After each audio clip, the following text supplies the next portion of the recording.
বন্ধুরা, good news! কিভাবে তোমরা তোমাদের ইনস্টাগ্রামের নাম চেঞ্জ করবে ওটাই তোমাদেরকে দেখাবো। তোমরা ভিডিওটা লাস্ট পর্যন্ত দেখতে থাকো, তাহলেই কিন্তু বুঝতে পারবে। তোমরা যদি আমার চ্যানেলে নতুন হয়ে থাকো তাহলে আমার চ্যানেলটাকে তোমরা অল্প সাবস্ক্রাইব করবা বন্ধুরা। তাহলে চলো আজকের ভিডিওটা শুরু করা যাক। এখন তোমাদেরকে যেতে হবে ইনস্টাগ্রামে যাওয়ার বাদে তলে দেখতে পারছো প্রোফাইল। তোমরা প্রোফাইলে ক্লিক করবে। প্রোফাইলে ক্লিক করার বাদে তোমাদের সামনে কিছুটা এই টাইপের ইন্টারফেস চলে আসবে।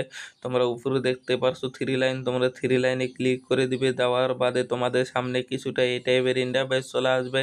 উপরে দেখতে পারছো অ্যাকাউন্ট সেন্টার, তোমরা এখানে ক্লিক করে দিবে। দেওয়ার বাদে তোমাদের সামনে কিছুটা এই টাইপের ইন্টারফেস চলে আসবে। উপরে দেখতে পারছো পার্সোনাল ডিটেলস, তোমরা এখানে ক্লিক করে দিবে। দেওয়ার বাদে তোমরা যতগুলো আইডি খুলে রেখে দিয়েছো সব আইডি কিন্তু এখানে শো হয়ে যাবে।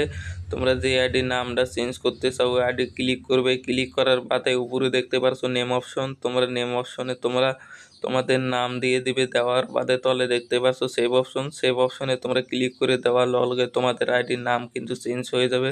আশা করি তোমরা ভিডিওটা বুঝতে পারছো। যদি তোমাদের কাছে ভিডিওটা ভালো লেগে থাকে লাইক করবা, কমেন্ট করবা, সাবস্ক্রাইব করবা বন্ধুরা। অন্য কোনো নতুন ভিডিও দেখা হবে। ধন্যবাদ।